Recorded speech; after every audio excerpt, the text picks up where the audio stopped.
আসসালামু আলাইকুম রহমতুল্লাহি ওয়াবারাকাতু। সম্মানিত ভাই ও বোনেরা, আশা করছি আপনারা বেশ ভালো আছেন, সুস্থ আছেন, অস্বাভাবিক আছেন। এর জন্য মহান স্রষ্টার দরবারে শুকরিয়াতান স্বরূপ বলে নেই আলহামদুলিল্লাহ। প্রিয় দর্শক শ্রোতা, আমি মোহাম্মদ আতিকুর রহমান 2025 সালের 4ই ফেব্রুয়ারি থেকে অদ্যাবধি পর্যন্ত আমি ডায়ালিসিস উপর নির্ভর, অর্থাৎ আমাকে সপ্তাহে 2বার ডায়ালিসিস করতে হয়। আমার কিডনি ফেলিয়ার, কিডনি অকেজো হয়ে গিয়েছে, কিডনি কোনো কাজ করে না। সেই থেকে অদ্যাবধি পর্যন্ত চলছে ডায়ালিসিস। 3 দিন পর পরে আমার ডায়ালিসিস করতে হয়, সপ্তাহে 2বার ডায়ালিসিস করতে হয়। এই ডায়ালিসিস গ্যাপ দিলে অনেক সমস্যার সম্মুখীন হতে হয় আমাকে। যেমন গত ঈদের সময় আমি একটি ডায়ালিসিস মিস করেছিলাম, যার দরুন আমার শরীরের ওজন 6 কেজি পর্যন্ত অতিরিক্ত হয়ে গিয়েছিল। এতে আমার চলাফেরা করতে খুব কষ্টসাধ্য হয়েছিল, খাওয়া দাওয়ার রুচি একেবারে চলে গিয়েছিল, বমি বমি ভাব চলে আসছিল, ঘুমাতে পারতাম না, চলাফেরা করতে পারতাম না। যদি আমি একটি ডায়ালিসিস মিস করি তাহলে আমার এরকম অবস্থা আবার পুনরায় হবে। সুতরাং আমার ডায়ালিসিস মিস দেওয়ার কোনো অপশন নাই, আমার ডায়ালিসিস কন্টিনিউ করতে হবে। যদি সুস্থ শরীরে বাঁচতে চাই, যদি সুস্থ শরীর বা সুস্থ নিয়ে চলাফেরা করতে চাই, তাহলে আমাকে ডায়ালিসিস মিস দেওয়া একেবারেই দেওয়া যাবে না। সুতরাং আপনাদের কাছে আমি দোয়া চাই, দোয়া করি আল্লাহ তাআলা যেন আমাকে ডায়ালিসিস মুক্ত জীবন দান করেন, আমার কিডনিকে, আমার শরীরকে আবার যেন সুস্থ স্বাভাবিক করে দেন। এরকম দোয়া আমি আপনাদের কাছে প্রত্যাশা করি। আর আপনারা আমার জন্য দোয়া করবেন। এর পাশাপাশি 2টি ব্যক্তির জন্য আমি আপনাদের কাছে দোয়া চাইব। একটি হচ্ছে আমাকে যে সদা সর্বদা সাপোর্ট দেয়, সাহায্য করে, সহযোগিতা করে, উৎসাহ দেয়, ভেঙে না পড়ার জন্য যে ব্যক্তি আমাকে সাহস যোগায়, সে হচ্ছে আমার আদরের 2টি রাজকন্যার একমাত্র মা, আমার সহধর্মিণী আয়েশা আক্তার লামিয়া। এই বিবি অনেক পরিশ্রম করেছেন আমার জন্য, খেয়ে না খেয়ে, পরে না পরে, ভালো না লাগলেও আমার সেবা করেছেন, অধৈর্য হয়ে গেছেন। এরপরও আমাকে নিয়ে আজ পর্যন্ত কোনো একটি কটু বাক্য আমাকে শোনান নাই।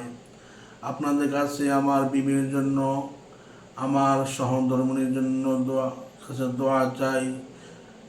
আপনারা আমার সহধর্মিণীর জন্য দোয়া করবেন যে এত অল্প বয়সে এত ধৈর্য, এত সংযম যে একটা মানুষের হতে পারে, তাকে না দেখলে আমি কখনোই বুঝতে পারতাম না যে মেডিকেলের পর মেডিকেল দৌড়াদৌড়ি করতে হয়। জানেন সরকারি মেডিকেলে কীরকম হয়রানি হতে হয়, লিফটে সিরিয়াল, টেস্টে করতে যাবে সিরিয়াল। সে সীমাহীন আমার জন্য পরিশ্রম করেছেন, সে সীমাহীন আমার জন্য অক্লান্ত পরিশ্রম করেছেন, খেয়ে না খেয়ে, ঘুমিয়ে না ঘুমিয়ে, নিজের শরীরের দিকে, নিজের স্বাস্থ্যের দিকে তাকানোর সুযোগ পান নাই। সেই দিনের কথা যদি আমার মনে পড়ে, যেই সময় আমার ডায়ালিসিসের অবস্থায় ছিল, আমি ডায়ালিসিস করব না, আমার পরিবারের কাছে আমি অনেক রিকোয়েস্ট করছি যে আমি ডায়ালিসিস করব না, কিন্তু আমার পরিবার আমাকে বুঝিয়েছেন, আমার স্ত্রী আমাকে সাপোর্ট জুগিয়েছেন, আমার বাবা আমার জন্য সাপোর্ট জুগিয়েছেন, আমার ভাই ব্রাদার আমাদের সাপোর্ট জুগিয়েছেন। এই প্রায় 1.5 মাস, আমি 2025 সালে পুরো 1.5 মাস থেকে 2 মাস পর্যন্ত মেডিকেলে ছিলাম। এই মেডিকেলে 2 মাস আমার বিবি আমার জন্য অনেক পরিশ্রম করেছেন। ছোট ছোট 2টা বাচ্চা রেখে দৈনিক পাক করা, দৈনিক তাদের গোসল করানো, তাদের খাওয়া দাওয়া করিয়া, এরপরে মেডিকেলে গিয়ে আমার সেবা যত্ন করা, টেস্টের রিপোর্ট সংগ্রহ করা, টেস্ট করানো, টাকা জমা দেওয়া, নানান রকমের কাজ থাকে মেডিকেলে, সেগুলা একজন মহিলা হয়, অল্প বয়সী একটা মেয়ে হয়, একটা মহিলা হয়, এগুলো করেছেন। আমি আপনার জন্য, আপনাদের কাছে আমার বিবির জন্য দোয়া চাই। আমিও আমার বিবির জন্য, প্রাণ প্রিয় বিবির জন্য দোয়া করি। আল্লাহ তাআলা যেন তার এই সংযমে, তার এই ধৈর্যে, তার এই সাপোর্টের উত্তম প্রতিদান দান করেন। আরেকটি ব্যক্তির জন্য দোয়া করবেন, সে হচ্ছে আমার এই আপন ছোট ভাই। সে আমাকে আর্থিকভাবে অনেক সাপোর্ট করেছেন। যে সাপোর্টটা বড় ভাই হয়ে আমাকে তার করা দরকার ছিল, কিন্তু সে আমাকে করতেছে। যখন যত টাকা লাগে, যত পয়সা লাগে, সে আমার ছোট ভাই আমাকে দিয়ে দিচ্ছে।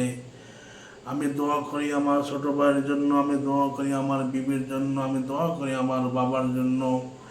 আমার মা নাই, আমার মায়ের জন্য আপনাদের কাছে দোয়া করি, দোয়া চাই। আল্লাহ তাআলা যেন আমার মাকে পরকালে কবরে জান্নাতে সুস্থ মাকাম দান করেন। প্রিয় দর্শক শ্রোতা, আপনাদের ভিতরে যদি কেউ ডায়ালিসিস রোগী থাকে, তাহলে তাকে সাহস দেবেন, উৎসাহ দেবেন। তার সঙ্গে তার সামনে নানা রকম কুমন্তব্য করবেন না, এতে রোগীদের মনে আঘাত লাগে, মনে কষ্ট লাগে, মাথায় চিন্তায় ঢুকে যায়। এই চিন্তার কারণে অনেক রোগী, অনেক মানুষ, তাদের হাই প্রেশার বেড়ে যায়, রক্তের চাপ বেড়ে যায়, অনেক সময় মানুষ স্ট্রোক করে মারাও যায়। এই জন্য যে সমস্ত কথা বলা রোগীর সামনে উচিত নয়, সেই সমস্ত কথা আমরা রোগীর সামনে বলবো না। যেই সমস্ত কথা রোগীকে সাপোর্ট দেয়, রোগীকে উৎসাহ যোগাবে, সেই সমস্ত কথা বলে রোগীকে আমরা সাহস যোগাবো ইনশাআল্লাহ। প্রিয় দর্শক শ্রোতা, আমার জন্য দোয়া করবেন।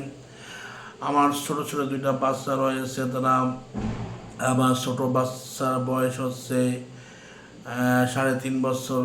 তার নাম হচ্ছে আমেনা বিনতে আতিক। আর আমার ছেলের বয়স হচ্ছে 5 বছর প্লাস, তার নাম হচ্ছে আফিফ বিন আতিক।